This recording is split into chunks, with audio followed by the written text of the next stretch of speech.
Hello everyone, hope you all are doing well and fine. दोस्तों, इस series के अंदर हम इंडियन पॉलिटी एम लक्ष्मीकांत को फुल कंप्लीट कर रहे हैं with the help of active recall method, जिसके अंदर हम चैप्टर वाइज क्वेश्चन बैंक की हेल्प से हर एक क्वेश्चन जो है ना एक्टिव रिकॉल करेंगे। और साथ में देखो दोस्तों, इस सीरीज के अंदर मैं आपको सब कुछ समझाता भी जाऊंगा, हर एक टॉपिक, ठीक है, हर एक कंसेप्ट क्लियर भी करता जाऊंगा।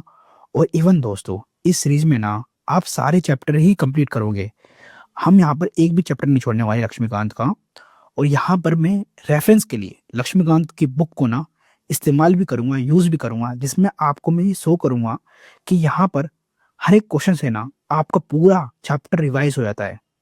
दैट मीन्स कि यहाँ पर जो क्वेश्चन बैंक बनाए गए हैं, ये टॉपिक वाइज बनाए गए हैं चैप्टर से ही। ठीक है, जैसे कि वाइस प्रेसिडेंट, प्रेसिडेंट और इमरजेंसी वाला प्रोविजन हमने लास्ट वीडियोस में कंप्लीट किया था। तो उसके अंदर मैंने आपको शो किया था कि ये सारे क्वेश्चन जो है ना आपके इस लक्ष्मीकांत की बुक से ही बनाए गए हैं, जिससे आप पूरा चैप्टर रिवाइज कर लेते हो इजीली और याद भी कर पाते हो दोस्तों। और इससे होता क्या है, इस एक्सरसाइज को करने से होता क्या है, आप प्री के लिए तो तैयार होते ही होते हो, साथ में दोस्तों आप मेंस के लिए भी प्रिपेयर्ड हो जाते हो। देखो, जब आप इन क्वेश्चन को प्रैक्टिस करोगे तो आप रिकॉल कर पाओगे हर एक चीज। और साथ में देखो दोस्तों, जब आप इन क्वेश्चन को आप लिख पाओगे ना, जब आप राइट कर पाओगे इनको, ठीक है, जब लिख पाओगे, दैट मीन्स कि आप मेंस के लिए प्रिपेयर हो रहे हो। तो कि देखो दोस्तों, मेंस में आंसर राइटिंग करनी होती है, तो उसके लिए कंटेंट चाहिए होता है। तो कंटेंट कहाँ से लाओगे? तो कंटेंट आपको ये लक्ष्मीकांत की बुक ही प्रोवाइड करेगा, ये क्वेश्चन बैंक ही प्रोवाइड करेगा कंटेंट। तो इस कंटेंट को जब आप याद कर लेते हो, ठीक है, इसको आप समझ कर लिख पाते हो, ठीक है, जब आप समझ कर इसे लिख पाते हो ना शॉर्ट फॉर्म के अंदर, दैट मीन्स कि आपकी कंसेप्चुअल क्लैरिटी भी है, और साथ में आप ना मेंस के लिए कंटेंट भी रेडी कर पा रहे हो, ठीक है, और कंटेंट को ब्रेन स्टॉर्मिंग भी कर पा रहे हो। तो इसलिए बोल रहा हूँ ये सीरीज आपके एग्जाम के लिए इंपॉर्टेंट भी है। और देखो दोस्तों, अगर आपने ये एक्सरसाइज मेरे साथ एक बार कंप्लीट कर लेना, तो पूरी लक्ष्मीकांत की बुक आप 8 to 9 आवर्स के अंदर कंप्लीट कर जाओगे। मतलब आप एक दिन बैठोगे एग्जाम से एक दिन पहले और पूरी लक्ष्मीकांत की बुक रिवाइज कर लोगे। इस तरीके की ये एक्सरसाइज है। हमने चैप्टर 18 तक पूरी लक्ष्मीकांत की बुक कंप्लीट कर ली है, वाइस प्रेसिडेंट तक, ठीक है। तो हमने वाइस प्रेसिडेंट, प्रेसिडेंट और इमरजेंसी प्रोविजंस को लास्ट वीडियोस में कंप्लीट किया था। इससे पहले हमने inter state relation, central state relation, ये सब भी कंप्लीट कर लिया है, ठीक है। फंडामेंटल राइट्स ये सब कंप्लीट कर लिया है। और आज की वीडियो के अंदर दोस्तों हम कंप्लीट करेंगे prime minister, council of ministers और कैबिनेट कमिटीज। और देखो दोस्तों, एक सिंगल वीडियो आएगी जिसके अंदर मैं आपको पूरा पार्लियामेंट कंप्लीट करा दूंगा, क्योंकि पार्लियामेंट बहुत इंपॉर्टेंट चैप्टर है आपके प्री के लिए भी और मेंस के लिए भी। और देखो, एक लेंदी चैप्टर भी है, बड़ा चैप्टर भी है, ठीक है। तो इसके अंदर क्वेश्चंस भी बहुत ज्यादा हैं, 100+ क्वेश्चन है। तो इसको मेरे को 3 घंटे, ठीक है, या 2.5 घंटे देने पड़ेंगे इसके अंदर सेपरेट, तब जाके चैप्टर कंप्लीट होगा। तो इसके लिए मैं सिंगल वीडियो आपको पार्लियामेंट की प्रोवाइड कर दूंगा। आज की वीडियो के अंदर हम पार्लियामेंट को नहीं कर रहे हैं, क्योंकि पार्लियामेंट के लिए सिंगल वीडियो मैं आपको प्रोवाइड करूंगा अलग से। हम करेंगे पार्लियामेंट कमेटी को, ठीक है, पार्लियामेंट्री फॉर्म्स को, ठीक है, फोरम्स को, ठीक है। तो हमारा चैप्टर नंबर 24 तक कंप्लीट हो जाएगा, एक्सेप्ट पार्लियामेंट। पार्लियामेंट के लिए सिंगल वीडियो मैं आपको प्रोवाइड करूंगा, ठीक है, पार्लियामेंट के लिए सिंगल वीडियो, एक सेपरेट वीडियो प्रोवाइड करूंगा मैं आपको, ठीक है दोस्तों। और बाकी बाद में तो मैं इन्हें सारे चैप्टर्स को कंबाइन कर दूंगा, ठीक है। सिंगल सिंगल वीडियो के अंदर, मैराथन वीडियो के अंदर मैं पूरी लक्ष्मीकांत की वीडियो आपको प्रोवाइड कर दूंगा यूट्यूब चैनल पर ही, ठीक है। और ये सारी पीडीएफ वगैरह जो है ना आपको टेलीग्राम चैनल से मिल जाएगी, आप इसे वहां से डाउनलोड कर सकते हो, ठीक है। और टेलीग्राम चैनल का लिंक मैं आपको डिस्क्रिप्शन बॉक्स में या फिर यूट्यूब चैनल के इंटरफेस पे ही मिल जाएगा आपको, ठीक है। और नेक्स्ट वीडियो के इसके अंदर हम दोस्तों जुडिशरी को कंप्लीट करेंगे। जुडिशरी के अंदर हम supreme court, high court, subordinate court, ये सब हम कंप्लीट कर लेंगे, ठीक है दोस्तों। और एक बात और मैं आपको ये बात भी बता दूं कि जैसे कि हम पार्लियामेंट कंप्लीट कर रहे हैं, प्राइम मिनिस्टर कंप्लीट कर रहे हैं, तो जैसे कि सेंटर में, यूनियन में, as a country, as a whole PM के पास पावर है, ऐसे ही सीएम के पास पावर होती है उसके लिए, उनके स्टेट के अंदर, ठीक है, जिस स्टेट के वो सीएम है, सेम पावर जैसे पीएम के पास होती है ऐसे ही चीफ मिनिस्टर के पास होती है। तो इन चैप्टर्स को कंप्लीट करने में टाइम नहीं लगेगा। जैसे ही आप पीएम को कंप्लीट कर लोगे ना, तो सीएम भी कंप्लीट हो जाएगा, ठीक है। जैसे ही आप काउंसिल ऑफ मिनिस्टर कंप्लीट कर लोगे, यूनियन काउंसिल ऑफ मिनिस्टर, ऐसे ही आपका स्टेट काउंसिल ऑफ मिनिस्टर भी कंप्लीट हो जाएगा। जब आप पार्लियामेंट कंप्लीट कर लोगे तो आपका स्टेट लेजिस्लेचर भी कंप्लीट हो जाएगा ऐसे ही, ठीक है। कुछ चेंजेस आएंगे, वो चेंजेस मैं आपको बता दूंगा, ठीक है, बता दूंगा। तो अब जो हमारे चैप्टर्स है ना, इनमें ज़्यादा टाइम नहीं लगेगा और ये फटाफट सारे कंप्लीट हो जाएंगे। ठीक है, जितने भी चैप्टर्स हैं ये सब कंप्लीट हो जाएंगे दोस्तों। कॉन्स्टिट्यूशनल नॉन कॉन्स्टिट्यूशनल बॉडीज़ को कंप्लीट करने में ज़्यादा टाइम नहीं लगता। ठीक है, तो आपका ना, आपने समझ लो दोस्तों, आपने हाफ पॉलिटी तो कंप्लीट कर ली है, हाफ पॉलिटी कंप्लीट कर ली है। पार्लियामेंट होते ही आपकी हाफ पॉलिटी हो जाएगी, क्योंकि बाकी सारे चैप्टर जो है छोटे छोटे चैप्टर हैं और उनमें इतना टाइम नहीं लगता। ठीक है, चलो अब वीडियो को स्टार्ट करते हैं और प्राइम मिनिस्टर को इसे कंप्लीट करते हैं। Prime minister, council of ministers, ठीक है, पार्लियामेंट्री फोरम्स, पार्लियामेंट्री कमेटी, ये सब हम कंप्लीट करते हैं। Chapter number 19, prime minister. Question number 1 है दोस्तों, what has constitution laid down as procedure for selection of prime minister. तो इसमें क्वेश्चन में बोला है कि ये बता दो भाई कि कॉन्स्टिट्यूशन में क्या प्रोसीजर है for the selection of prime minister. तो मैं हमेशा बोलता हूँ दोस्तों कि आपको एम लक्ष्मीकांत का ना भाई साहब इंट्रोडक्शन वाला पेज पढ़ना ही चाहिए। इसके अंदर आपके मेंस के लिए बहुत ज़्यादा वैल्यू एडिशन आपको मिल जाता है। तो इसको पढ़ते हैं। देखो, यहाँ पर स्टार्टिंग में बोल दिया गया है, in the scheme of parliamentary system of government provided by the constitution, the president is the nominal executive, that is किसको हम बोलते हैं D jure executive, and prime minister, यहाँ पर बोल दिया भाई प्राइम मिनिस्टर जो है हमारा रियल एग्जीक्यूटिव होता है, इसको हम बोलते हैं de facto executive. In other words, president is the head of the state while prime minister is the head of the government. ये बात तो मैंने आपको प्रेसिडेंट वाले चैप्टर के अंदर ही बताई थी। अब आगे देखो, अपॉइंटमेंट ऑफ प्राइम मिनिस्टर। तो यही बात जो है क्वेश्चन नंबर 1 थी कि भाई कॉन्स्टिट्यूशन के अंदर ऐसा कोई प्रोसीजर है क्या प्राइम मिनिस्टर के सिलेक्शन के लिए। तो यहाँ पर देखो पहले ही बोल दिया गया है, constitution does not contain any specific procedure. मतलब कॉन्स्टिट्यूशन के अंदर आपको कोई सा भी ऐसा प्रोविजन देखने को नहीं मिलेगा जहाँ पर स्पेशली ये बात करी गई हो कि प्राइम मिनिस्टर का सिलेक्शन कैसे होना है। ठीक है, so does not contain any specific procedure for the selection and appointment of prime minister. Article 75 says only that prime minister shall be appointed by the president. बस आर्टिकल 75 ये बोलता है हमारा कि जो प्राइम मिनिस्टर है उन्हें अपॉइंट कौन करेगा, तो हमारे प्रेसिडेंट साहब करेंगे। बस यही बोलता है आर्टिकल 75।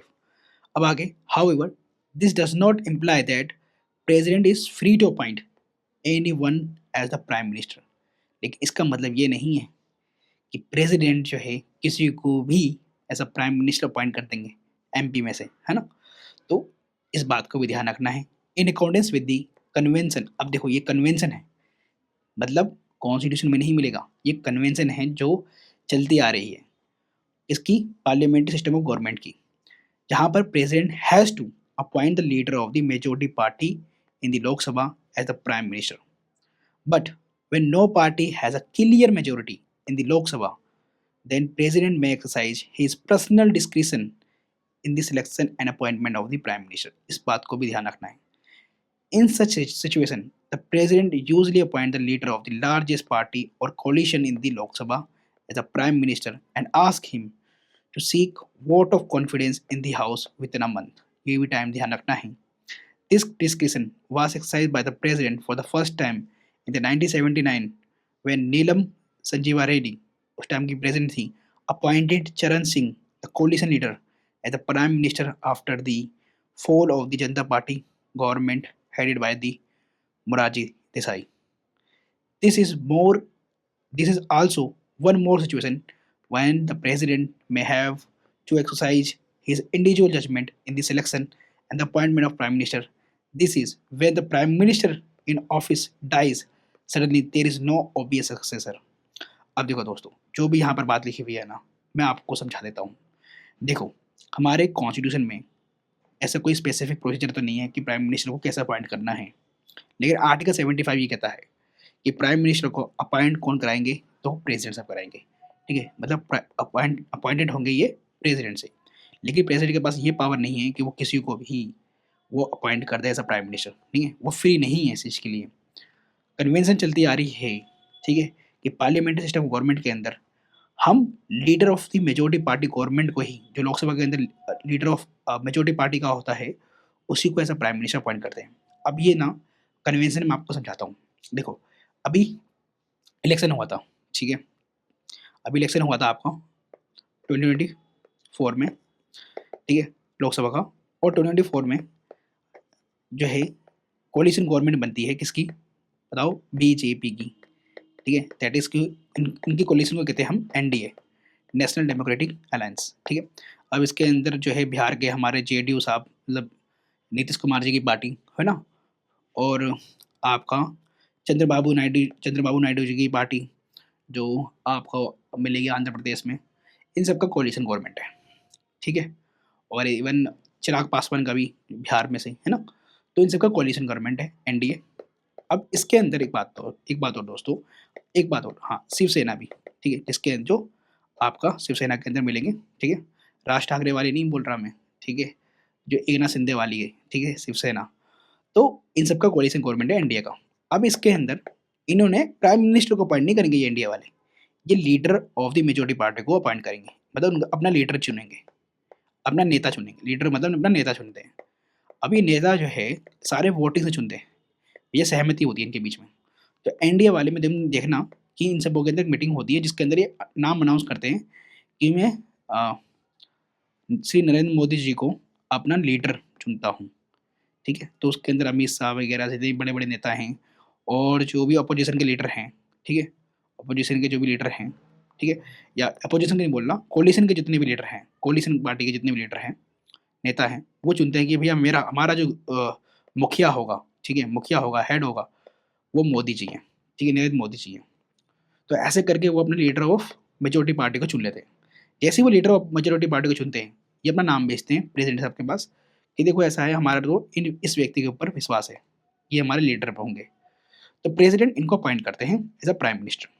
ठीक है, लीडर को फिर इनको ना 1 महीने का टाइम दिया जाता है। यहाँ पर देखो लिखा हुआ था ना कि भैया इनको ना 1 महीने का टाइम दिया जाता है कि भैया आपको 1 महीने के अंदर वोट ऑफ कॉन्फिडेंस करवाना पड़ेगा कि जितने भी एमपीज हैं लोकसभा के, वो आपको ना वोट देने के लिए तैयार है या फिर आपको सपोर्ट देने के लिए तैयार है। ठीक है, दैट मीन्स कि आपके पास मेजोरिटी पार्टी है, या फिर बोल सकते हो आपके पास मेजोरिटी है।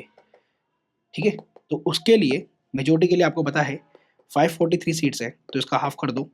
इसका हाफ वोट कर दोगे तो जितने भी सीट्स आएंगे उसमें हमें +1 जो है सपोर्ट चाहिए होता है। ठीक है, +1 सपोर्ट चाहिए होता है। तो इतने एमपीज के जो है सपोर्ट चाहिए, तब जाके उनकी गवर्नमेंट फॉर्म होगी। फिर जैसे ही प्राइम मिनिस्टर अपॉइंट होते हैं, प्राइम मिनिस्टर अपने काउंसिल ऑफ मिनिस्टर के लिए उसमें से कैबिनेट मिनिस्टर, स्टेट मिनिस्टर, इन सबों को एक लिस्ट बनाकर प्रेसिडेंट को देते हैं। फिर प्रेसिडेंट इनको अपॉइंट करते हैं एज अ कैबिनेट मिनिस्टर। ठीक है, तो ये बात मैंने आपको पहले ही बता दी, ये प्रोसेसर पूरा आपको मैंने पहले ही बता दिया।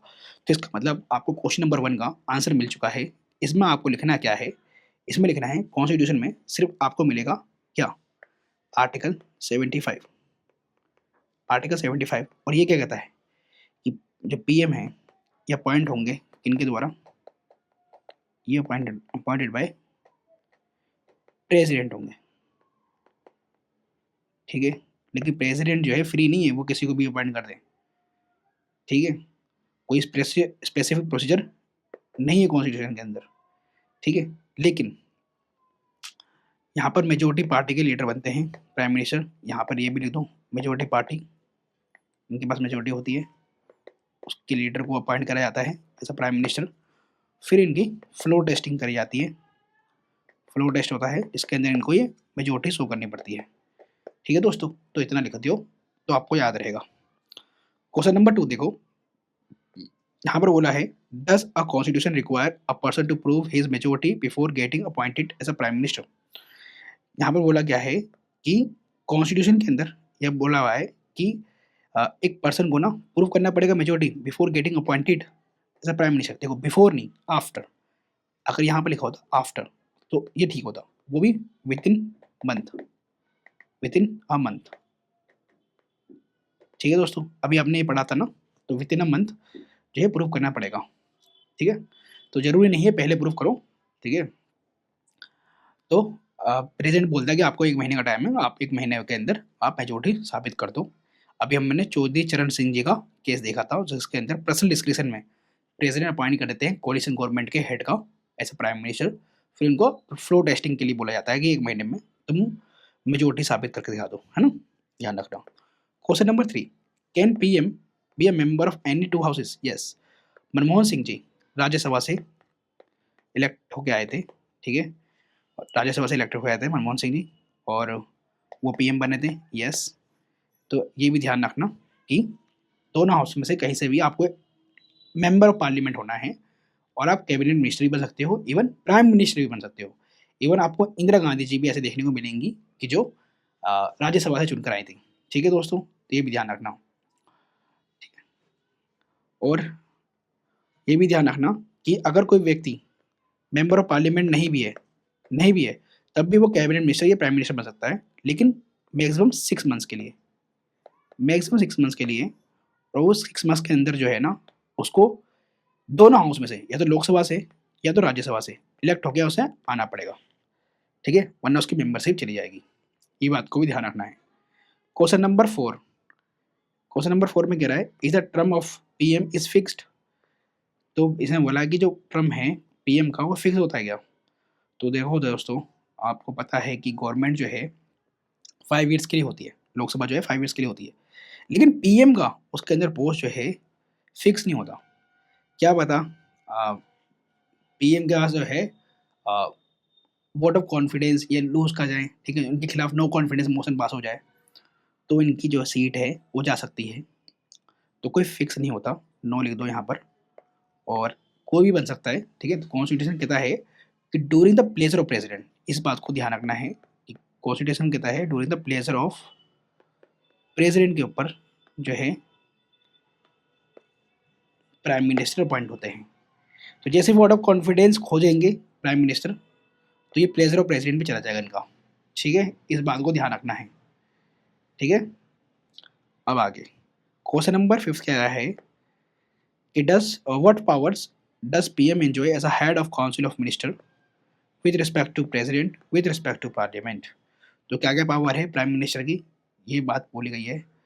तो ध्यान रखना, काउंसिल ऑफ मिनिस्टर में अगर जब बात कर रहे हैं हम काउंसिल ऑफ मिनिस्टर की, तो ये हेड होते हैं, इसके हेड होते हैं, हेड ऑफ द गवर्नमेंट होते हैं ना, तो इसके हेड होते हैं काउंसिल ऑफ मिनिस्टर के।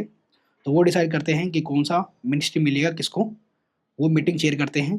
अगर पीएम रिजाइन कर दे तो पूरी काउंसिल ऑफ मिनिस्टर खत्म, ठीक है, अगर पीएम रिजाइन कर दे, ठीक है, तो पूरी काउंसिल ऑफ मिनिस्टर खत्म हो जाएगी, पूरी की पूरी काउंसिल ऑफ मिनिस्टर भी खत्म हो जाएगी, क्योंकि अपॉइंट काउंसिल ऑफ मिनिस्टर बनाई किसने थी? पीएम ने बनाई थी, पीएम के एडवाइस पे ही प्रेसिडेंट ने अपॉइंट किया था सबको।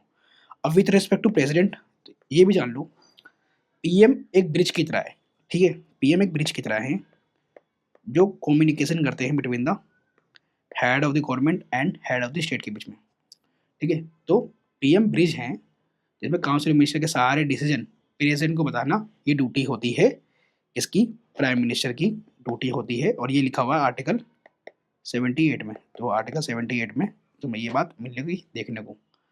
With respect to parliament, parliament with respect to क्या पावर है पीएम के पास? तो पीएम जो है,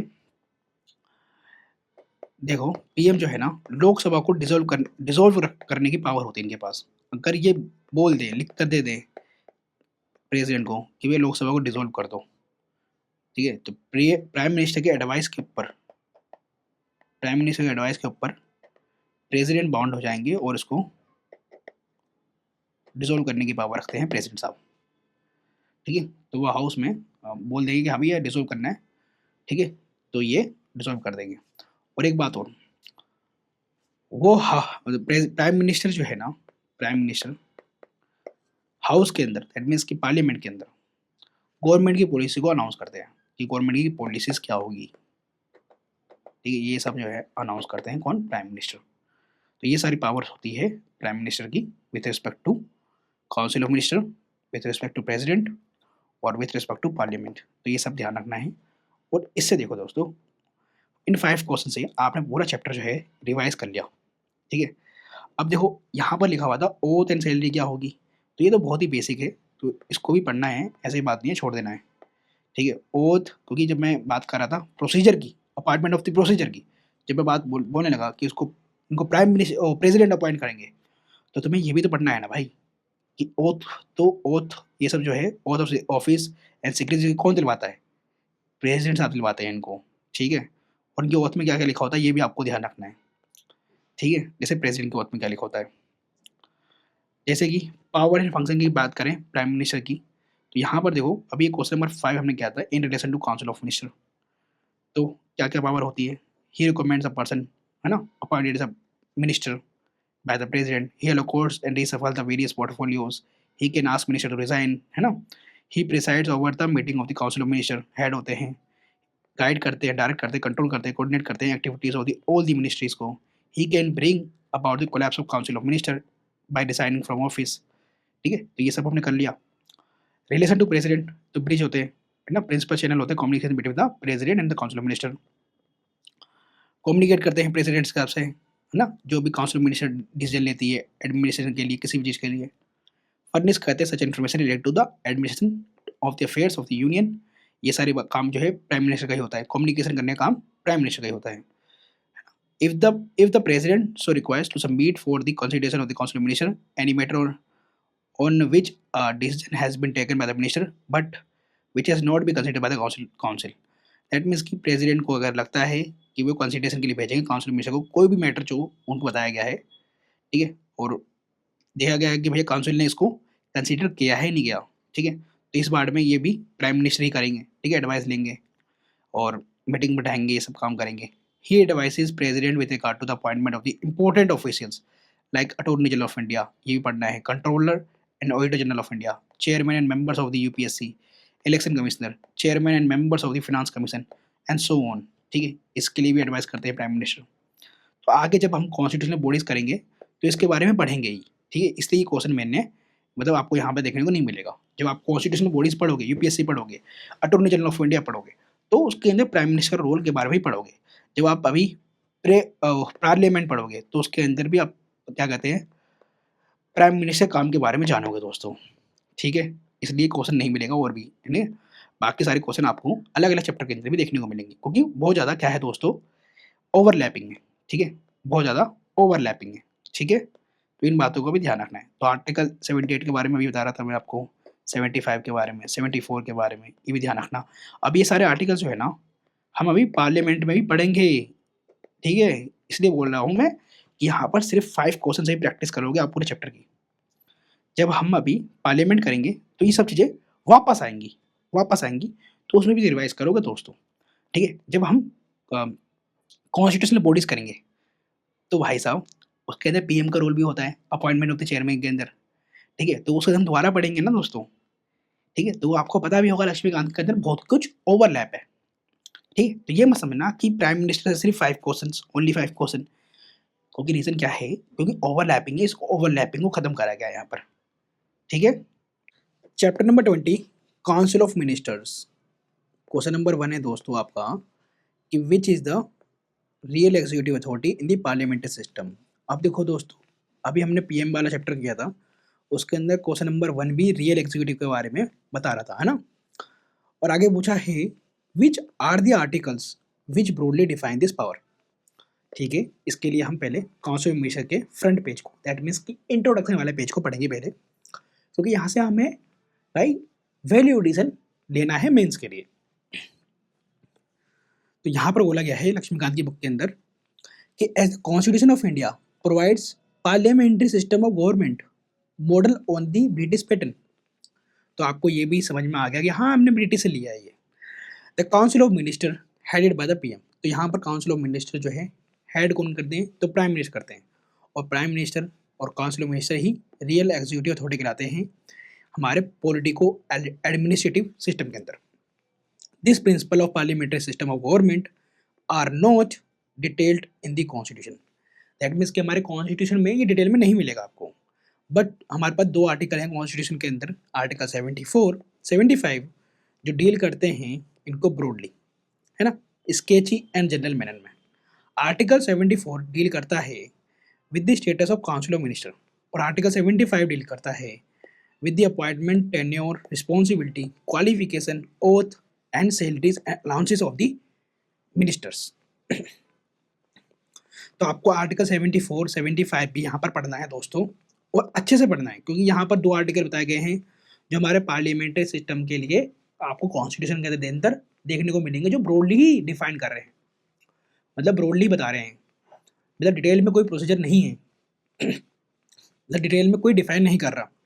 आर्टिकल 75 कहता है कि काउंसिल ऑफ मिनिस्टर जो है एड एंड एडवाइस करेंगे किसको, प्रेसिडेंट को। तो यहाँ पर देखो दोस्तों बात बोली गई है, there shall be council of minister with the prime minister at the head and aid and advice to the president who shall in the exercise of his function act in the accordance with the such advice. However, President may require the Council of Ministers to reconsider such advice, and the President shall act in accordance with the advice tendered after such reconsideration. तो reconsideration के लिए भी president भेज सकते हैं advice को, लेकिन जैसे ही एडवाइस जो है वापस आती है, टेंडर होती है, तो ऐसे में रिकन्सिडरेशन के बाद जो प्रेसिडेंट है उसको वो बाउंड हो जाएंगे करने के लिए। The advice tendered by the minister to the president shall not be inquired into any court. ये भी ध्यान रखना है। आर्टिकल 75 क्या कहता है कि प्राइम मिनिस्टर जो है अपॉइंट करेंगे कौन, प्रेसिडेंट, और अदर मिनिस्टर को भी प्रेसिडेंट ही अपॉइंट करेंगे on the advice of prime minister. अब यहाँ पर ये बात कही है कि टोटल नंबर ऑफ मिनिस्टर जो होंगे including prime minister in the council minister shall not exceed 15% of the total strength in the Lok Sabha. This provision was added by the 91st Amendment Act 2003. तो इस बात को भी ध्यान रखना है दोस्तों, और ये एग्जाम के लिए इम्पोर्टेंट भी है कि जो टोटल नंबर ऑफ मिनिस्टर है, ठीक है, हमारे काउंसिल में, है ना, इंक्लूडिंग द प्राइम मिनिस्टर, मतलब इसके अंदर प्राइम मिनिस्टर को भी मिला दो, ठीक है, हमारे काउंसिल ऑफ मिनिस्टर के अंदर ये 15% से ज़्यादा नहीं होने चाहिए जितनी भी हमारी टोटल स्ट्रेंथ है लोकसभा की। दिस प्रोविजन जो है ना ऐड हुआ था 91st अमेंडमेंट एक्ट से 2003 के अंदर। तो ये बहुत इंपॉर्टेंट है, इस बात को ध्यान रखना। ये नंबर भी पूछ लिया जा सकता है आपसे 15%, और पीवाई क्यों आ रखा है इसके ऊपर, और ये अमेंडमेंट भी पूछा जा सकता है कि कब ऐड हुआ, कौन से अमेंडमेंट से हुआ। तो इस बातों का भी ध्यान रखना है दोस्तों। तो चलो डायरेक्ट क्वेश्चन करते हैं, ठीक है। तो यहाँ पर रियल एग्जीक्यूटिव कौन हुआ दोस्तों, अभी आपने पढ़ा कि रियल एग्जीक्यूटिव हमारे कौन हुए, प्राइम मिनिस्टर हुआ, और कौन हुआ, काउंसिल ऑफ मिनिस्टर, उनकी काउंसिल ऑफ मिनिस्टर, ये हमारे रियल एग्जीक्यूटिव हुए जो एड एंड एडवाइस देंगे किसको दोस्तों, प्रेसिडेंट साहब को देंगे, ठीक है। तो ये भी ध्यान रखना है। कौन से आर्टिकल इनको प्रोली डिफाइन कर रहे थे, तो अभी आपने पढ़ा आर्टिकल 74 एंड 75, ठीक है। आर्टिकल 74 एड एंड एडवाइस की बात करता है। 75 क्या करता है दोस्तों, अपॉइंटमेंट कैसे होगा काउंसिल ऑफ मिनिस्टर का, प्राइम मिनिस्टर का, उनका टेन्योर क्या होगा, रिस्पॉन्सिबिलिटी क्या होगी, ठीक है, क्वालिफिकेशन क्या होगा, और ओथ के बारे में बात करता है, एंड ओथ, ठीक है। क्या लिख दिया मैंने, ये ओथ्स, ठीक है दोस्तों। क्वेश्चन नंबर 2 यहां पर बोला है कि what are the constitutional provisions for council of ministers. तो कॉन्स्टिट्यूशनल प्रोविजंस के लिए, काउंसिल ऑफ मिनिस्टर के लिए आपको आर्टिकल देखने को मिल रहे हैं ना, यही बात, आर्टिकल 74 एंड 75, ये देखो 74 कॉन्स्टिट्यूशनल प्रोविजन 75, ठीक है, और 77 बात करता है conduct of the business of the government of India, और 78 बात करता है duties of the prime minister, ठीक है, और 88 बात करता है article right of minister as respect the houses, मतलब हाउस के अंदर क्या मिनिस्टर की राइट है, ठीक है। तो ये सारे आपके कॉन्स्टिट्यूशनल प्रोविजंस थे काउंसिल ऑफ मिनिस्टर से रिलेटेड, ठीक है। तो ये आपने कंप्लीट कर लिया। अब आगे question number 3, which amendment added the council of minister shall not exceed 15% of the Lok Sabha strength. मैंने यही बात अभी आपको हाईलाइट करवाई थी और अभी याद भी करवाई थी, तो यही बात लिखनी है ना। कौन सा अमेंडमेंट था दोस्तों, बताओ, 91 था, ठीक है। 91 अमेंडमेंट एक्ट कब आया था, 2003 में आया था, 2003 में आया था, ठीक है। तो ये भी ध्यान रखना है, कितनी स्ट्रेंथ रख सकते हैं, 15% से ऊपर नहीं रख सकते हैं, ठीक है, किसकी, तो लोकसभा की स्ट्रेंथ की, उसके अंदर इंक्लूड प्राइम मिनिस्टर भी होंगे। क्वेश्चन नंबर 4 यहाँ पर बोला गया है कि which amendments bed advice council of minister on president कह रहे कौन सा अमेंडमेंट है जो एडवाइस है, ठीक है, काउंसिल ऑफ मिनिस्टर की, वो बाइंडिंग करती है प्रेसिडेंट के ऊपर। Can the nature of the advice so tendered inquired in any court, क्या जो भी जो एडवाइस दी जा रही है क्या वो कोर्ट के अंदर इंक्वायरी हो सकती है उसके ऊपर। तो ये बात तो मैंने अभी आपको बुक के अंदर ही पढ़ाई है लक्ष्मीकांत के अंदर, लेकिन आपको ये पता होना चाहिए कि भाई बाउंड किस कौन से अमेंडमेंट से हुए हैं। भाई बाउंड हुए हैं आपके 42nd अमेंडमेंट एक्ट से, जो इंदिरा गांधी लेकर आई थी 1976 के अंदर। लेकिन इसके बाद 44th आया था अमेंडमेंट एक्ट, कब आया था? 1978 में आया था, जनता पार्टी लेकर आई थी ये, ठीक है। इसने कहा था कि रिकंसिडर के लिए एक बार भेज सकते हैं, ठीक है, एक बार रिकंसिडर के लिए एडवाइस भेजा जा सकता है, ठीक है। बाउंड तो होंगे लेकिन एक बार रिकंसिडर के लिए प्रेसिडेंट भेज सकते हैं, ठीक है। और देखो आर्टिकल 74, आर्टिकल 74, आर्टिकल 74 ये बोलता है, इसके अंदर क्लॉज डाल दो दो, ठीक है। क्लॉज 2 कहता है कि मिनिस्टर ने प्रेसिडेंट को जो भी एडवाइस दी या किसी भी ये ने एडवाइस दी, तो ये किसी भी कोर्ट के अंदर इंक्वायरी नहीं हो सकती, ठीक है, क्योंकि ये टॉप सीक्रेट होता है, ठीक है, टॉप सीक्रेट होता है।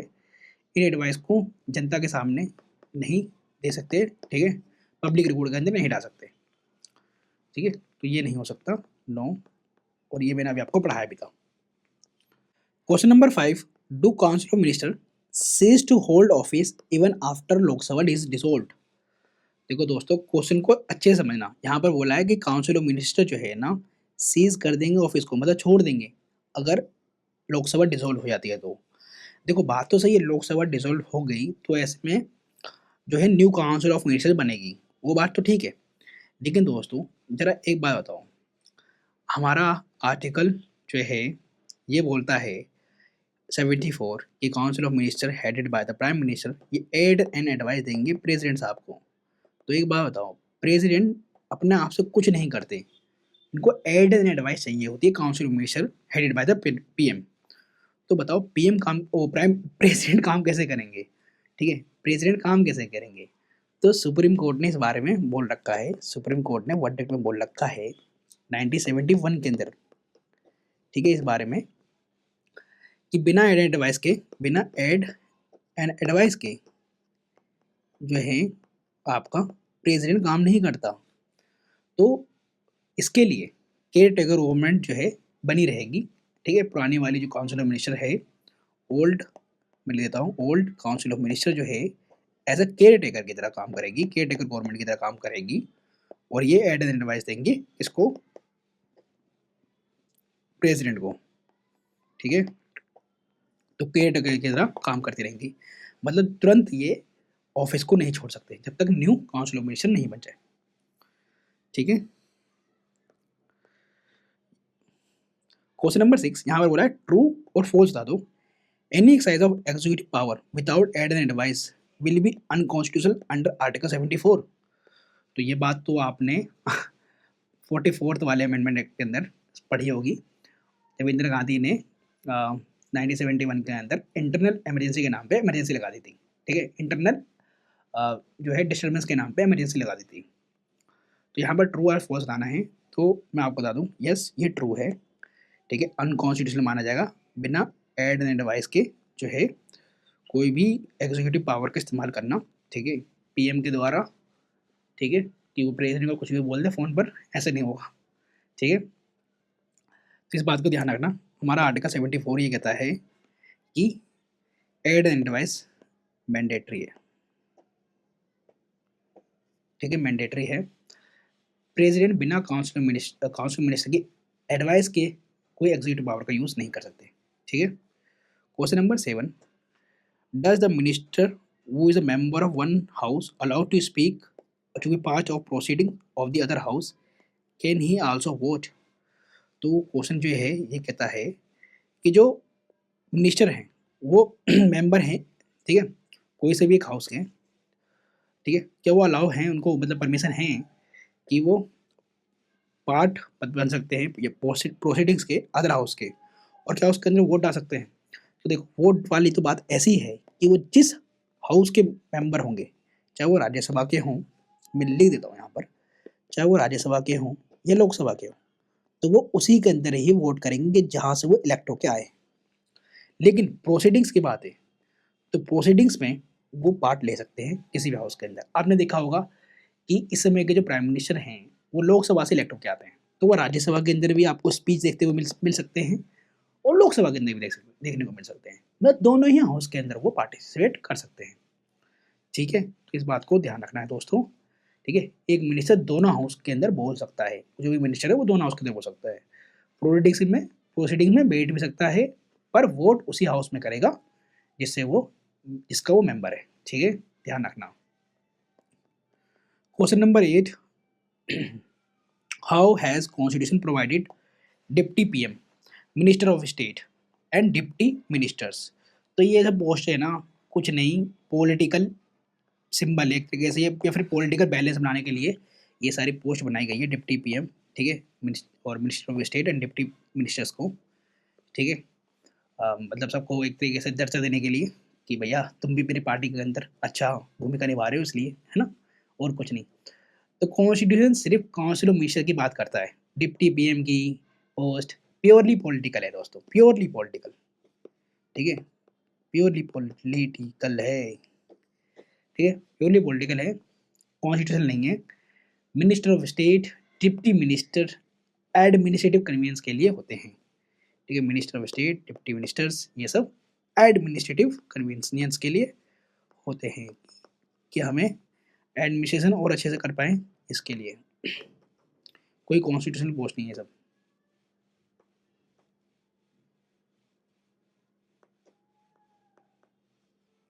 ठीक है, तो एडमिनिस्ट्रेटिव कन्वीनियंस के लिए ये पोस्ट बनाई गई है।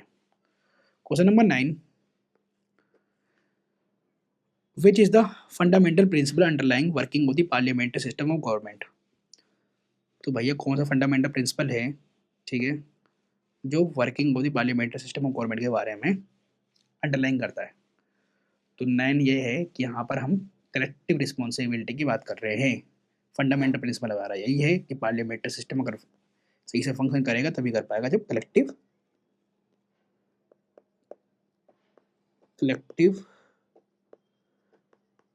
रिस्पॉन्सिबिलिटी होगी। ठीक है, तो इस बात को ध्यान रखना। यहाँ पर कलेक्टिव रिस्पॉन्सिबिलिटी में ये होता है कि भैया स्विम भी एक साथ करेंगे, है ना, एंड सिंक भी एक साथ करेंगे। ठीक है, मतलब तैरेंगे भी साथ में, डूबेंगे भी साथ में। ठीक है, स्विम और स्विंग टुगेदर। ठीक है, स्विम एंड स्विंग टुगेदर। ठीक है, question number 10, do all minister have to resign if Lok Sabha passes no confidence motion against them. भाई बिल्कुल, council of minister collective responsibility के ऊपर चलता है। अगर लोग नो कॉन्फिडेंस मोशन पास हो गया पीएम के खिलाफ, काउंसिल ऑफ मिनिस्टर के खिलाफ, तो सबको ही रिजाइन करना पड़ेगा, सारे मिनिस्टर को रिजाइन करना पड़ेगा। ठीक है, सारे ही मिनिस्टर को रिजाइन करना पड़ेगा। तो इसको ही लिख दो यहाँ पर यस। ठीक है, अगर लोकसभा में नो कॉन्फिडेंस मोशन पास हो गया तो पूरी काउंसिल ऑफ मिनिस्टर को ही रिजाइन करना पड़ेगा, चाहे वो राज्यसभा से इलेक्ट होकर आए हो, चाहे वो लोकसभा से इलेक्ट होकर आए हो, रिजाइन करना पड़ेगा।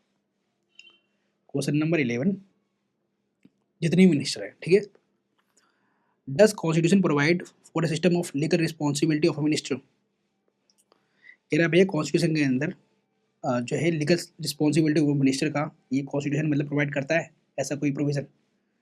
तो लीगल रिस्पॉन्सिबिलिटी ऑफ मिनिस्टर के लिए ऐसा कोई प्रोविजन कॉन्स्टिट्यूशन प्रोवाइड नहीं करता। नो, इंडिया में ब्रिटेन की तरह लीगल रिस्पॉन्सिबिलिटी नहीं है दोस्तों। ये चीज़ ब्रिटेन में देखने को मिलेगी, लेकिन इंडिया में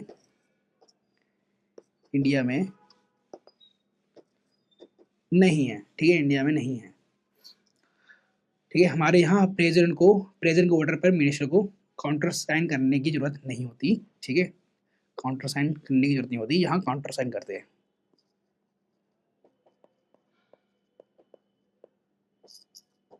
यहाँ काउंटर साइन करने की जरूरत नहीं होती। दैट मीन्स की लीगल रिस्पॉन्सिबिलिटी नहीं है। Question number 12, what are the 3 categories of minister? Are parliamentary securities also part of council of minister. ठीक है, यहाँ पर बोला है 3 कैटेगरी ऑफ मिनिस्टर बता दो कौन कौन से हैं, और बोला है पार्लियामेंट्री सेक्रेटरी जो होते हैं वो पार्ट होते हैं क्या काउंसिल ऑफ मिनिस्टर के। भाई वो सेक्रेटरीज हैं, ठीक है, तो बताओ कि वो पार्ट होंगे या नहीं। तो भाई वो सेक्रेटरी है, वो मतलब भाई साहब एग्जीक्यूटिव ऑफिसर जो है, परमानेंट एग्जीक्यूटिव है, वो पहली बात तो इलेक्टिव नहीं आए, ठीक है। पार्लियामेंट्री सेक्रेटरी जो है वो आईएएस ऑफिसर ये सभी बनते हैं, तो ये काउंसिल ऑफ मिनिस्टर के पार्ट नहीं होते भाई, ठीक है।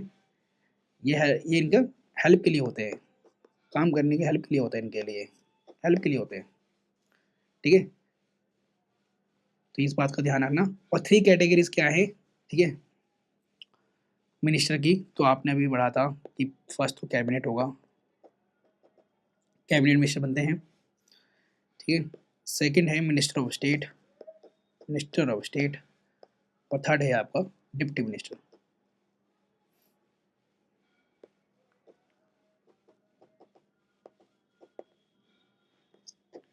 ठीक है।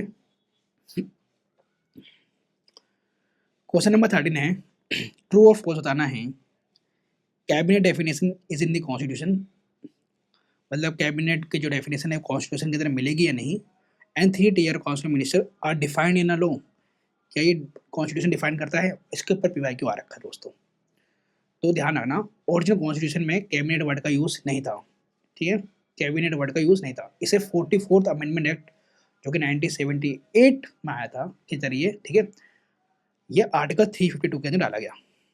आर्टिकल 352 जो नेशनल इमरजेंसी की बात करता है कि एड एंड एडवाइस देनी पड़ेगी रिटर्न में, ठीक है, कैबिनेट की एंड पीएम के द्वारा वो हेड होना चाहिए, ठीक है। तो आर्टिकल 352 के अंदर डाला गया, किससे, 44th अमेंडमेंट से।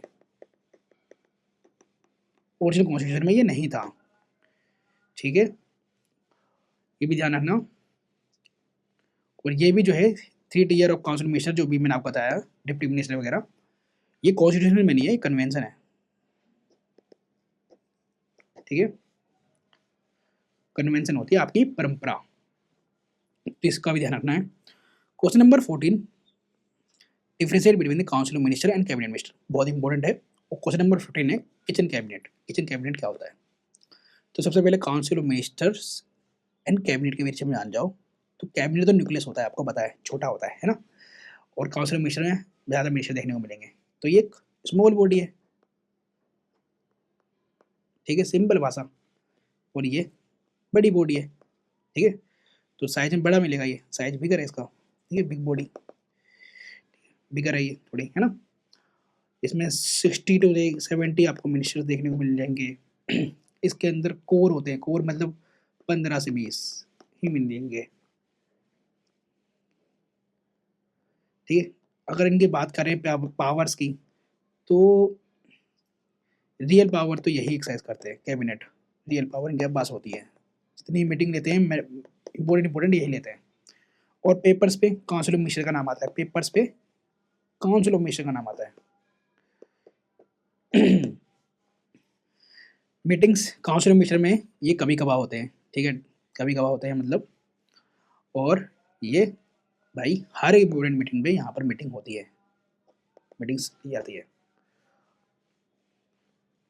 यार के देखोगे तो यहाँ पर तीनों ही कैटेगरी देखने को मिलेंगी काउंसिल मिनिस्टर के अंदर, ठीक है। स्टेट स्टेट मिनिस्टर भी देखने को मिलेगा, डिप्टी मिनिस्टर भी देखने को मिलेगा, कैबिनेट मिनिस्टर भी देखने को मिलेंगे इसके अंदर, काउंसिल मिनिस्टर के अंदर। और यहाँ पर सिर्फ टॉप टीयर वाले होते हैं, सिर्फ कैबिनेट मिनिस्टर होते हैं, ठीक है। और इसके लिए लगे लक्ष्मीकांत की बुक के अंदर डिफरेंस दे रखा होगा, मैं आपको दिखा देता हूँ, ये डिफरेंस दे रखा होगा, टेबल इन्होंने भी बना रखी होगी, ये रहा काउंसिल ऑफ मिनिस्टर और कैबिनेट वाले में 15 से 20, 60 से 70, it includes cabinet minister only, और इसके अंदर तीनों कैबिनेट मिलेंगे, minister of state, deputy. It does not meet as a body and transact as a witness, लेकिन ये मिलते हैं, ठीक है। और यहाँ पर देखो और भी आपको इसके बीच में डिफरेंस देखने को मिलेगा। आर्टिकल 352 के अंदर कैबिनेट वर्ड डाला गया 78 से, ये सारी बात मैंने आपको पहले बता दी, ठीक है। चलो, किचन कैबिनेट क्या होता है, जो हमारा लास्ट क्वेश्चन है, किचन कैबिनेट के बारे में इसी भी देख लेते हैं। तो किचन कैबिनेट क्या होता है, तो वो ये आपको समझ में आ रहा है, किचन मतलब घर की बात हो रही है ना। तो ये एक एक्स्ट्रा कॉन्स्टिट्यूशनल बॉडी है, ठीक है, इसको बोल सकते हो आप एक एक्स्ट्रा कॉन्स्टिट्यूशनल बॉडी है। इसमें पीएम और उनके 2-4 सबसे भरोसेमंद लोग होते हैं।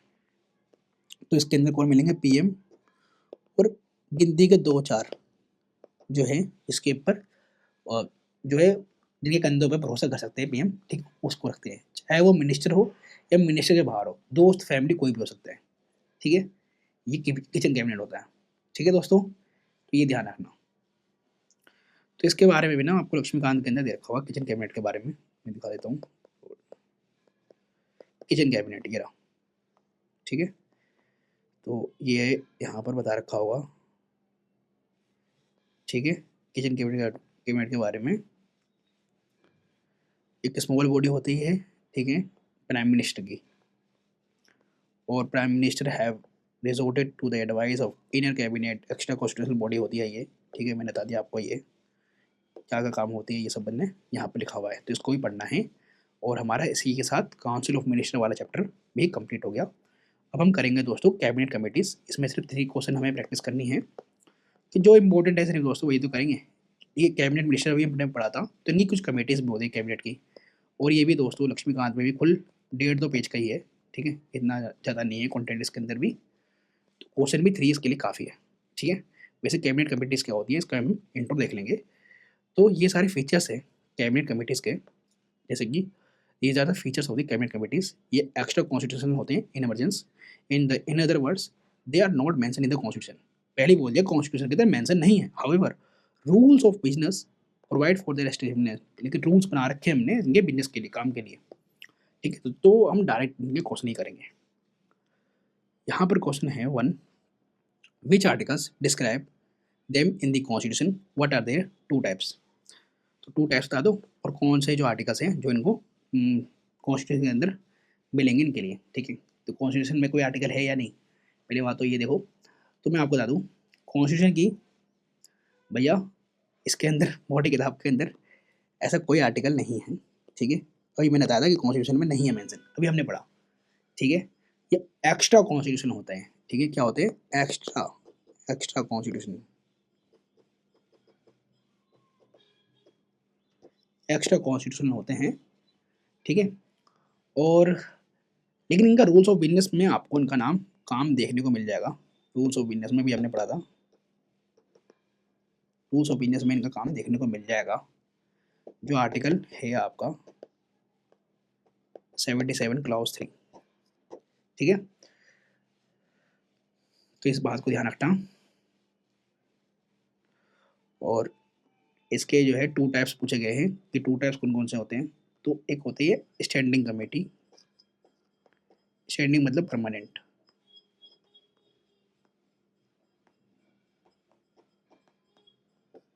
Standing committee. ठीक है, तो ये परमानेंट होते हैं। ठीक है, जो लगातार काम कर सकती है। सेकंड होती है दोस्तों एडहॉक, जो टेम्परेरी बेस पे होता है।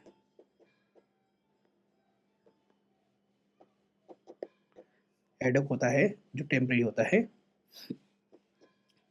तो किसी खास प्रॉब्लम के लिए बनाया जाता है, टेम्परेरी नेचर होता है। ठीक है,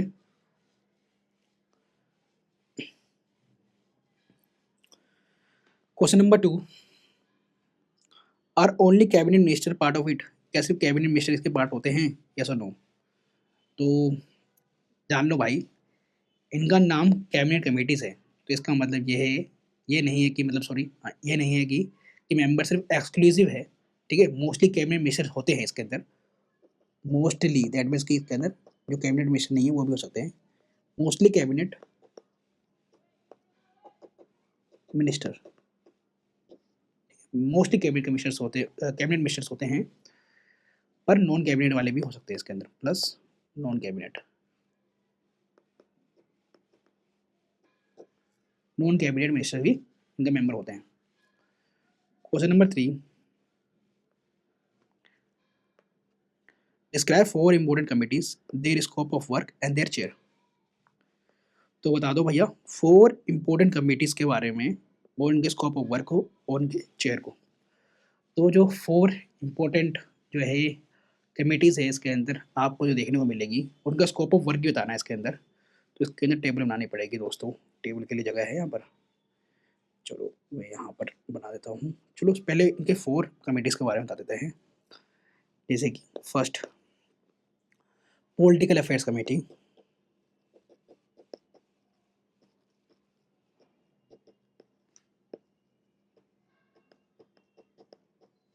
पॉलिटिकल अफेयर्स कमेटी। सेकंड है इकोनॉमिक अफेयर्स, तो पॉलिटिकल इकोनॉमी याद रहेगा आपको। थर्ड है अपॉइंटमेंट्स कमेटी, जो पीएम हेड करते हैं, ठीक है। और आपका फोर्थ है दोस्तों पार्लियामेंट्री अफेयर्स, जो पार्लियामेंट्री का अफेयर्स को देखेगा।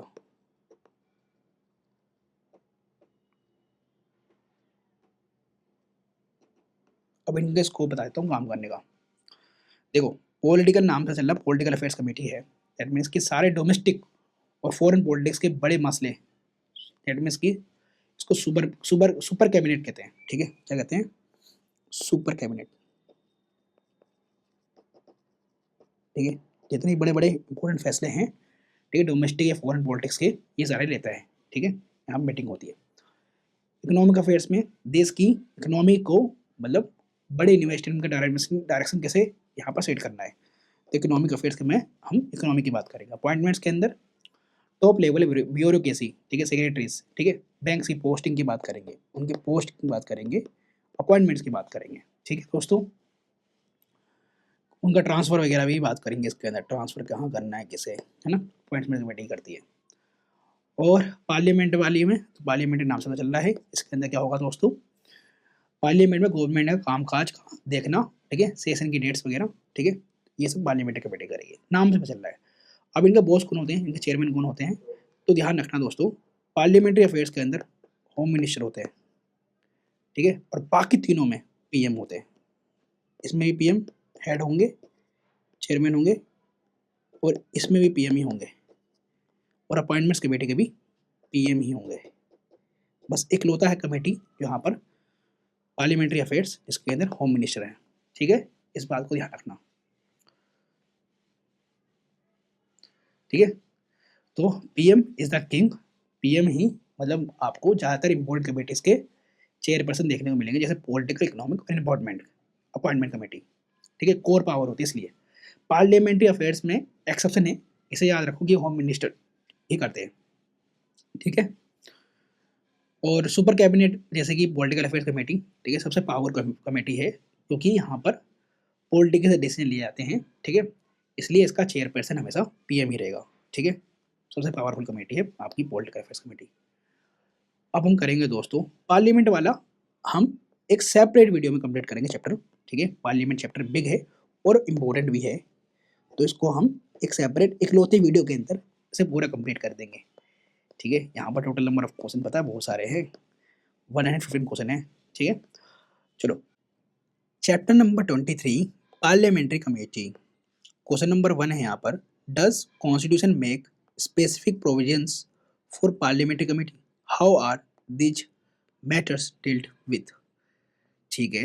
तो क्वेश्चन नंबर 1 को सोल्व करते हैं। यहाँ पर बोला है कि कॉन्स्टिट्यूशन ने कोई स्पेसिफिक प्रोविजंस बनाए हैं क्या पार्लियामेंट्री कमेटी के लिए, और कैसे ये जो कमेटी है ना डील करती है किस चीज़ से, ठीक है, क्या काम है इनका, ये पूछा गया है। तो इसका भैया पहले इंट्रो पढ़ते हैं, मीनिंग पढ़ते हैं कि पार्लियामेंट्री कमेटी होती क्या है, ठीक है। तो लक्ष्मीकांत की बुक से ही पढ़ते हैं। तो यहाँ पर बोला गया है parliament is too unwieldily unwieldily sorry unwieldy to ultimately a body to deliberate effectively the issues that come up before it, ठीक है। मतलब भाई देखा जाए तो पार्लियामेंट के पास काम बहुत सारे होते हैं, ठीक है, बहुत सारे काम होते हैं, ठीक है, इनको बहुत सारे काम करने पड़ते हैं जिसकी वजह से ये इफेक्टिवली काम नहीं कर पाते, और इनको इफेक्टिवली अगर काम करना है तो इसके लिए बनाए गए हैं पार्लियामेंट्री कमेटीज, पार्लियामेंट के कमेटीज बनाए गए। The function of the parliament are varied complex voluminous, ठीक है, moreover it has neither the adequate time nor necessary expertise to make a detailed scrutiny of all legislative measures and these and other matters. Therefore, it is assisted by the number of committees in the discharge of its duties. The Constitution of India makes a mention of these committees at a different places, but without making any specific provisions regarding their composition, tenure, functions, etc. मतलब constitution के अंदर आपको इसके जो है इन committees के बारे में मेंशन तो मिलेगा आपको, लेकिन स्पेसिफिक प्रोविजंस देखने को नहीं मिलेंगे, जैसे कि उनके कंपोजिशन के बारे में, ठीक है, उनके टेन्योर के बारे में, उनके आपका फंक्शन के बारे में, इन सब के बारे में जो है स्पेसिफिक प्रोविजंस कॉन्स्टिट्यूशन के अंदर नहीं मिलेंगे. All these matters are dealt by the rules of two houses. Accordingly, a parliamentary committee means a committee that, मतलब पार्लियामेंट्री कमेटी क्या होगी इन रूल्स के अकॉर्डिंग, तो ये अपॉइंटेड होंगी और इलेक्टेड होंगी बाय द हाउस और नॉमिनेटेड बाय द स्पीकर या द चेयरमैन. चेयरमैन इसलिए राज्यसभा के लिए, ठीक है, और स्पीकर किसके लिए, आपका लोकसभा के लिए. या तो लोकसभा के द्वारा ये नॉमिनेटेड होंगे या तो इलेक्टेड होंगे किसके द्वारा, हाउस के द्वारा, जो भी वह हाउस की कमेटी होगी. ठीक है. Work under the direction of the speaker and chairman, presents its report to the house और टू द स्पीकर या chairman, has a secretariat provided by the Lok Sabha या Rajya Sabha. The consultative committees, which also consist of members of parliament, are not a parliamentary committee as they do not fulfill above four conditions. ये भी ध्यान रखना, यहाँ पर एक line और बोली गई है, एक कंसल्टेटिव कमेटी भी देखने को मिलेंगी आपको, लेकिन वो कोई पार्लियामेंट्री कमेटी नहीं है, क्योंकि ये सारे प्रोविजंस को वो फुलफिल नहीं करती. ये जो 4 प्रोविजंस है इनको वो कंसल्टेटिव कमिटीज फुलफिल नहीं करती. तो इस बात का भी ध्यान रखना है. तो अब क्वेश्चंस पर डायरेक्ट आते हैं और इन्हें कंप्लीट करते हैं. तो क्वेश्चन नंबर 1 था, कॉन्स्टिट्यूशन में कोई स्पेसिफिक प्रोविजंस है इसके लिए, पार्लियामेंट्री कमेटी के लिए. तो भाई स्पेसिफिक प्रोविजंस तो नहीं है, लेकिन कॉन्स्टिट्यूशन में इनके बारे में मेंशन जरूर है. ठीक है, तो ध्यान रखना, कॉन्स्टिट्यूशन ने सिर्फ इनका नाम लिया है. ठीक है, सिर्फ इनका नाम लिया है आर्टिकल 105 के अंदर. और ऐसे ही स्टेट के लिए ऐसे स्टेट के लिए भी होंगी, मतलब, और बाकी एक आर्टिकल और मिलेगा आपको, मैं लिख देता हूँ यहाँ पर, एंड आर्टिकल आपका 118. तो इसके अंदर बात करी गई है कि पार्लियामेंट्री कमेटीज होंगी, लेकिन इनके जो है आपका स्पेसिफिक प्रोविजंस के बारे में बात नहीं करा गया है. इनके इंफॉर्मेशन, टेन्योर, फंक्शन के पर ये जो है साइलेंस है. ठीक है, कॉन्स्टिट्यूशन हमारा साइलेंस है. डील कैसे करते हैं, तो ये सारे मामले rules of the two houses के हैंडल करते हैं. ठीक है, डील कैसे करते हैं, तो rules of the two houses है, उनके अकॉर्डिंग इनका अपॉइंटमेंट वगैरह भी होता है. ठीक है, तो रूल्स ऑफ टू हाउसेस. ठीक है, तो ये आपने क्वेश्चन नंबर 1 सॉल्व कर लिया. क्वेश्चन नंबर 2 है आपका, how is a parliamentary committee different from any others. तो पार्लियामेंट्री कमेटीज बाकी सबसे कैसे डिफरेंट है. तो ध्यान रखना, हर कमेटी पार्लियामेंट्री नहीं होती.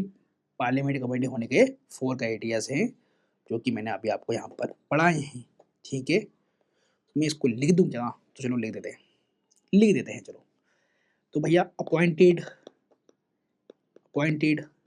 या फिर इलेक्टेड, ये बात हुई थी ना.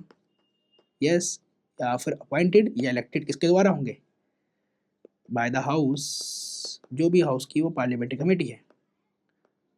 ठीक है, बाय द फर्स्ट क्राइटेरिया यह है कि अपॉइंटेड एंड इलेक्टेड होंगे बाय द हाउस, या फिर नॉमिनेटेड होंगे किसके द्वारा, स्पीकर या चेयरमैन के द्वारा. ठीक है, सेकंड बात थी कि works under the direction of the speaker या चेयरमैन. तो काम कैसे करेंगे, किसके डायरेक्शन पर, तो चेयरमैन या द स्पीकर के. Works under the direction of the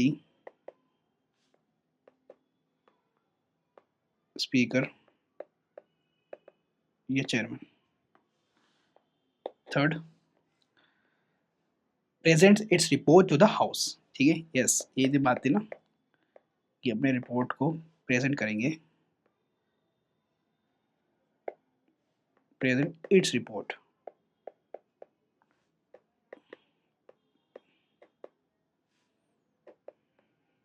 two the house या तो स्पीकर को दे दें, स्पीकर या चेयरमैन को।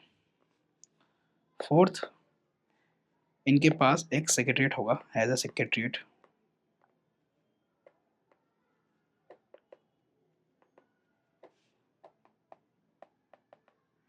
प्रोवाइडेड बाय लोकसभा या Rajya Sabha.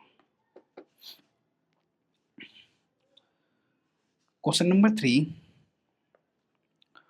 What are 6 categories of standing committees. अब स्टैंडिंग कमेटीज जो है परमानेंट कमेटीज होती हैं, तो 6 कैटेगरीज आने हैं स्टैंडिंग कमेटीज के। तो यहाँ पर देखो स्टैंडिंग कमेटीज, फर्स्ट कौन सी होती है, फाइनेंशियल कमेटी।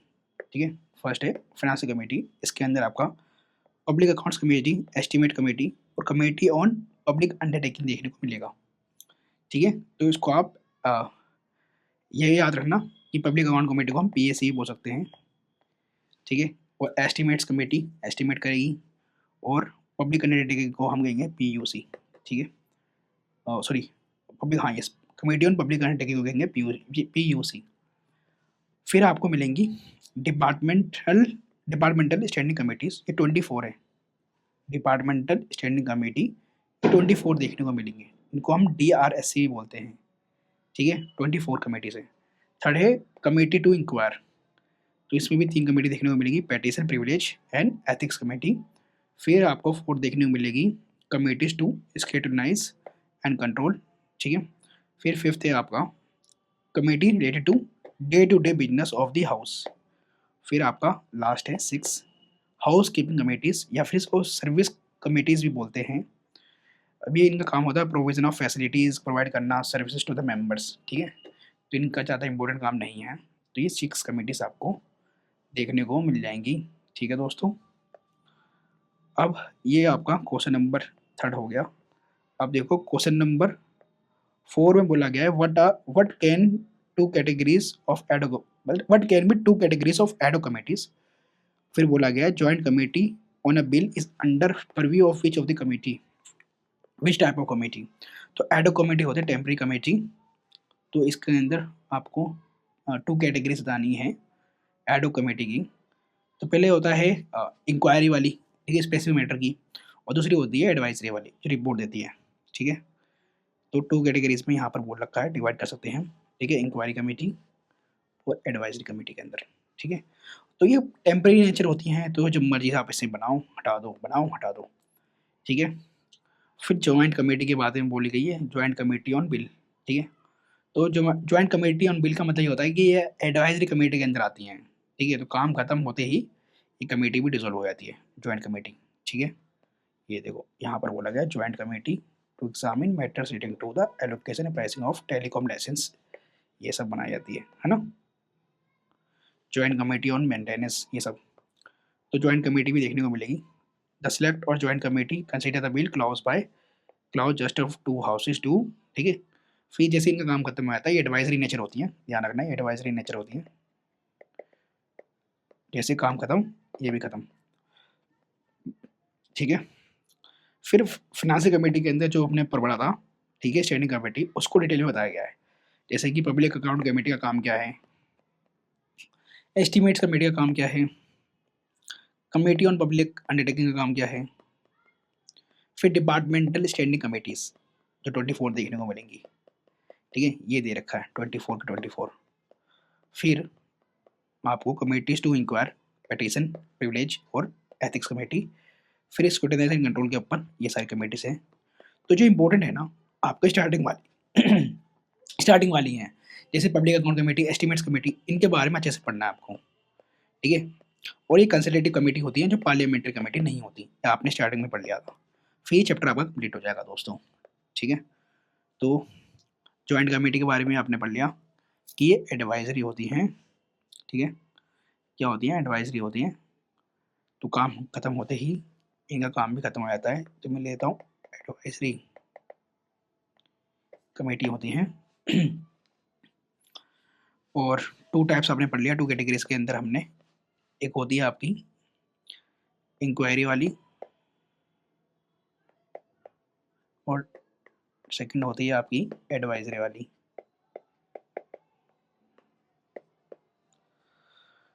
फिर क्वेश्चन नंबर 5 है, what is the number of the members of consultative committee, उनका टर्म क्या होता है। तो कंसल्टेटिव कमेटी के अंदर आपको कितने मेंबर्स देखने को मिलेंगे, उनका टर्म भी पूछा गया है। तो ध्यान रखना, ये पार्लियामेंट्री कमेटी नहीं है, ठीक है, क्योंकि ये 4 क्राइटेरिया को फुलफिल नहीं करते।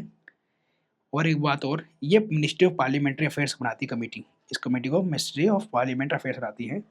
और इसके अंदर मिनिमम मेंबर्स जो हैं वो 10 हो सकते हैं और मैक्सिमम कितने हो सकते हैं, 30। इनका टेन्योर, तो ध्यान रखना, इनका टर्म को टर्मिनस होता है विद लोकसभा। लोकसभा, जब तक लोकसभा है तब तक ये कमेटी है, लोकसभा खत्म, ये खत्म, कंसल्टेटिव कमेटी भी खत्म, ठीक है। अब देखो पेटिशन के बारे में रखा है इंक्वायरी कमेटी वाले में, है ना। और इसके अंदर scrutinising control, day to day business, house keeping, इन सबों का जो है आपको बता रखा है कौन कौन सी कमेटी इसमें आती है। तो इसे भी आप पढ़ लेना दोस्तों, ठीक है, इम्पोर्टेंट है, ठीक है। तो इनका काम क्या होता है। और एक बात और दोस्तों, मैंने ना इसके लिए पार्लियामेंट्री कमेटीज के लिए आपको ना नोट्स बना के दे रखे इडियोटिक स्ट्रीमर में, यहाँ देखना जरा, मैं आपको दिखाता हूँ पार्लियामेंट्री कमेटीज, पार्लियामेंट्री सिस्टम और पार्लियामेंट्री कमेटीज, 1 मिनट, ये रहा। तो इसके अंदर जो भी इम्पोर्टेंट है ना वो प्रोवाइड कर दिया मैंने, ठीक है, ये रहा। प्रिविलेज कमेटी के अंदर कौन कितने मेंबर्स होते हैं मैक्सिमम, एथिक्स कमेटी में, पेटिशन कमेटी के अंदर, ठीक है। और आपका एडो कमेटी के बारे में जानकारी दे रखी है यहाँ पर, ठीक है, ठीक है। और एक बात और, सीएजी एक्ट करता है, गाइड करता है friend and philosopher of the PSC, public account committee की हेल्प करता है सीएजी, ठीक है, गाइड करता है। ये सब बातों को भी ध्यान रखना है। तो ये सब बातें जो है ना, हमको जब कॉन्स्टिट्यूशनल बॉडी पढ़ेंगे, सीएजी पढ़ेंगे, तो उसमें भी पढ़ेंगे ये सब बात। अब ये ध्यान रखना दोस्तों, ये बहुत इंपॉर्टेंट है, इसके ऊपर पीवाई क्यों आ रखा है, ठीक है। पब्लिक अकाउंट्स कमेटी के अंदर कितने मेंबर्स दिखेंगे, 22 देखने को मिलेंगे। 15 कहाँ से आते हैं, 7 कहाँ से आते हैं, आपको ये भी ध्यान रखना है, ठीक है। और एस्टिमेट्स कमेटी के अंदर ध्यान रखना सिर्फ लोकसभा से होते हैं, 30 मेंबर्स होते हैं, क्योंकि बजट वाला काम होता है और बजट वाला मेन काम किसका होता है, लोकसभा का होता है, इसलिए। और पब्लिक अंडरटेकिंग कमेटी के अंदर भी 22 देखने को मिलेंगे, 15 + 7, ठीक है, 15 लोकसभा से, 7 राज्यसभा से। काम क्या होता है ये भी ध्यान रखना है। अब हमारा जो है पार्लियामेंट्री फोरम रह गया है, पार्लियामेंट से रिलेटेड, तो इसे भी कंप्लीट कर लेते हैं, ठीक है। Chapter number 24 parliamentary forums. Question number 1 है यहाँ पर आपका, when was first parliamentary forum constituted, how many are there today. तो देखो प्रीलिम्स के लिए इतना इंपॉर्टेंट नहीं है, लेकिन काम के बारे में जान लो, ठीक है, मेंस के लिए इंपॉर्टेंट हो जाता है। तो यहाँ पर देखो पार्लियामेंट्री फोरम्स के बारे में आपको इंट्रोडक्शन मिल जाएगा कि first parliamentary forum on water conservation and management was constituted in the year of 2005। Subsequently 7 more parliamentary forum were constituted. At present there are 8 parliamentary forums। तो ये सारे 8 parliamentary forums आपको देखने को मिल जाएंगे। फिर इनके ऑब्जेक्टिव बता रखे हैं कि इनका काम क्या होना चाहिए, कंपोजिशन कैसे होगा और फंक्शन कैसे करेंगे ये, ठीक है, बता रखा है। तो हर अलग अलग पार्लियामेंट्री फोरम्स के फंक्शन बता रखे हैं यहाँ पर, और फिर ये चैप्टर कंप्लीट हो जाता है। इतना बड़ा चैप्टर नहीं है। तो फर्स्ट कौन सी हुई थी, वाटर के ऊपर हुई थी, अभी आपको पता चल गया, तो लिख दो ना, कब हुई थी, 2005 में हुई थी, ठीक है। इसके ऊपर बनी थी वाटर कंजर्वेशन एंड मैनेजमेंट, ठीक है, वाटर कंजर्वेशन एंड मैनेजमेंट के ऊपर 2005, ठीक है। और आज के डेट में कितने हैं, तो टोटल 8 है, ठीक है।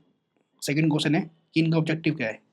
अभी मैंने बताया था ना, इनका ऑब्जेक्टिव भी आपको पता होना चाहिए।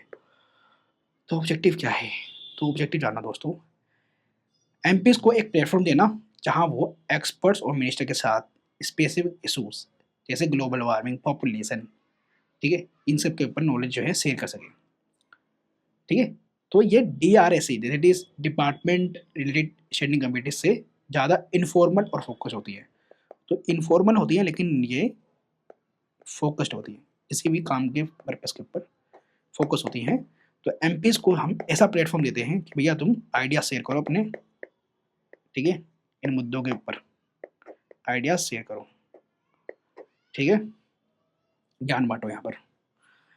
Question number 3, can they encroach upon jurisdiction of standing committee of minister and department? कह रहा क्या ये एनक्रोच कर सकते हैं jurisdiction of the standing committee के ऊपर जो भी मिनिस्टर डिपार्टमेंट के होते हैं? तो बिल्कुल नहीं भाई, नो नो, इनका काम सिर्फ अवेयरनेस या डिस्कशन करना है। तो ओनली इनका काम क्या है, works on awareness and discussion.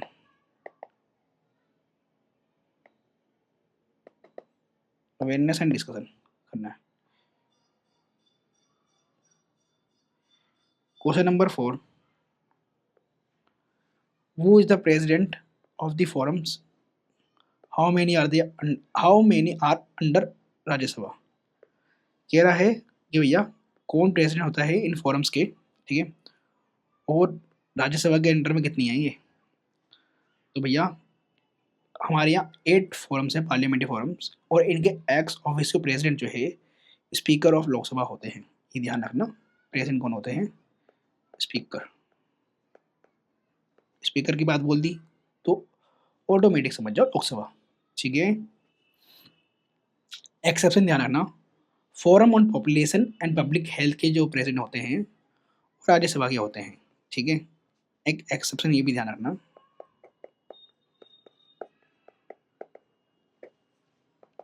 कि जो आपका पॉपुलेशन एंड पब्लिक हेल्थ है, क्योंकि इसमें ये स्टेट सब्जेक्ट की बात भी हो रही है ना, तो इसके जो प्रेसिडेंट होंगे, ठीक है, इन फोरम के, ये चेयरमैन होते हैं किसके, राज्यसभा के, ठीक है दोस्तों। और स्पीकर यहाँ पर को प्रेसिडेंट होते हैं, ठीक है, तो ये भी ध्यान रखना है। तो आपको ये पता चल गया कि हाउ मेनी, तो एक है, एक्सेप्शन है यहाँ पर, ठीक है, इस बात को ध्यान रखना। अब क्वेश्चन नंबर 5, लास्ट क्वेश्चन है, what is the composition of this forums and term of the office क्या होता है? तो कंपोजिशन बताना है, टर्म ऑफ द ऑफिस बताना है। तो मैक्सिमम जो है यहाँ पर 31 मेंबर्स, 31 मेंबर्स हो सकते हैं मैक्सिमम। तो यहाँ पर जो है 21 जो होंगे लोकसभा से प्लस 10 होंगे राज्यसभा में, ठीक है।